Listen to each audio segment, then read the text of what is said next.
Dustbin समझा उसने लोगों को, दूसरे लोगों को डस्टबिन समझा। अब तो दूसरों का होने वाला है, तब ये कहता है कि इतना यहाँ नहीं इतना वहाँ, है ना, इतना इसको नहीं इतना उसको। अस्सलाम वालेकुम, डॉक्टर से तालीम कर लेते हैं। देखो माल हम खर्च करते हैं ना अल्लाह की राह में, तो कैसा माल खर्च करते हैं? बचा खुचा माल खर्च करते हैं, या ऐसा माल जो अब हमें इसकी जरूरत नहीं है वो माल खर्च करते हैं, है ना। और दूसरी तरफ है जिस चीज की जरूरत है उस माल को खर्च करो, जिस वक्त जरूरत है उस वक्त खर्च करो। तो दोनों में फर्क है। एक आदमी ने अर्ज किया, या रसूलुल्लाह सल्लल्लाहु अलैहि वसल्लम, कौन सा सदका सवाब के एतबार से भरा हुआ है? हुजूर सल्लल्लाहु अलैहि वसल्लम ने फरमाया, ये कि तू सदका ऐसी हालत में कर कि तंदुरुस्त हो, माल की हिर्स दिल में हो, अपने फकीर हो जाने का डर हो, अपने मालदार होने की तमन्ना हो, और सदका करने को उस वक्त तक मुअक्खर न कर कि रूह हलक तक आ जाए, यानी मरने का वक्त करीब आ जाए तो तू यूं कहे कि इतना माल फला मस्जिद का और इतना माल फला का, हालांकि अब माल फला का हो गया, अब तो दूसरों का होने वाला है। तब ये कहता है कि इतना यहाँ नहीं इतना वहाँ, है ना, इतना इसको नहीं इतना उसको। फला का हो गया का मतलब ये है कि वारिस का हक इसमें शामिल हो गया, इसलिए वसीयत सिर्फ 1/3 में हो सकती है और मर्जुल मौत के सदकात भी 1/3 में ही हो सकते हैं,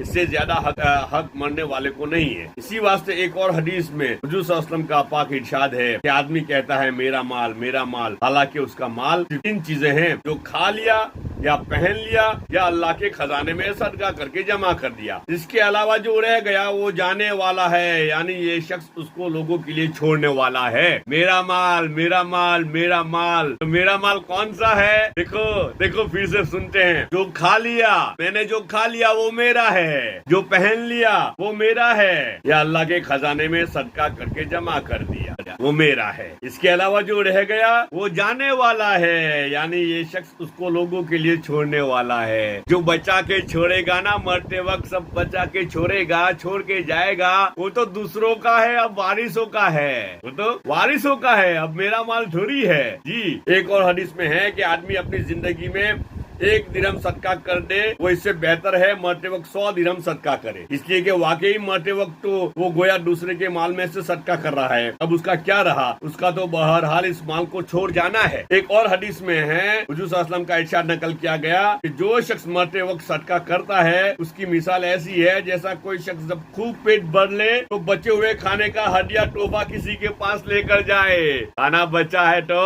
अब दूसरों को आज इतना यहाँ भेज दो, इतना वहाँ तो बचा हुआ खाना, कैसा बचा हुआ खाना, खाने के बाद खाना भेजते, कब खाना खा लिया उसके बाद दूसरों के वहाँ भेजते। रिश्तेदारों के हक तब याद आते हैं हमें, कब याद आते हैं? खाना खा लिया उसके बाद। बात समझ रहे हैं? अब तो डस्टबिन में जाएगा, कहाँ जाएगा? डस्टबिन में जाने वाला है ना, तो रिश्तेदारों को भेज रहा है, रिश्तेदारों को डस्टबिन समझ रहा है। ये क्या समझा उसने? रिश्तेदारों को डस्टबिन समझा उसने लोगों को, है ना। अब मोहब्बत बढ़ेगी कि नफरत बढ़ेगी? हुज़ूर अकबर सल्लल्लाहु अलैहि वसल्लम ने मुख्तलिफ मिसालों से इस पर तंबीह फरमाई कि असल सदके का वक्त तंदुरुस्ती और सेहत का है, अपने नफ्स से असल मुकाबला उसी वक्त है। लेकिन इन सब का मतलब ये नहीं कि मरते वक्त सदका या वसीयत बेकार है, बहरहाल सवाब उसका भी है, ज़ख़ीराए आखिरत वो भी बनता है। अलबत्ता इतना सवाब नहीं होता जितना अपनी जरूरत और राहतों के मुकाबले में सदका करने का सवाब है। हक ताला शानू का इरशाद है, जिसका तर्जुमा है, तुम पर फर्ज किया जाता है कि जब तुम में से किसी की मौत आने लगे, अगर वो माल छोड़े तो वालिदैन और दूसरे रिश्तेदारों के लिए कुछ वसीयत कर जाए जो मारूफ तरीके पर हो, जिनको खुदा का खौफ है, उनके जिम्मे ये जरूरी है। अल्लाह पाक हम सबको कहने सुनने से ज्यादा अमल की तौफीक अता फरमाए।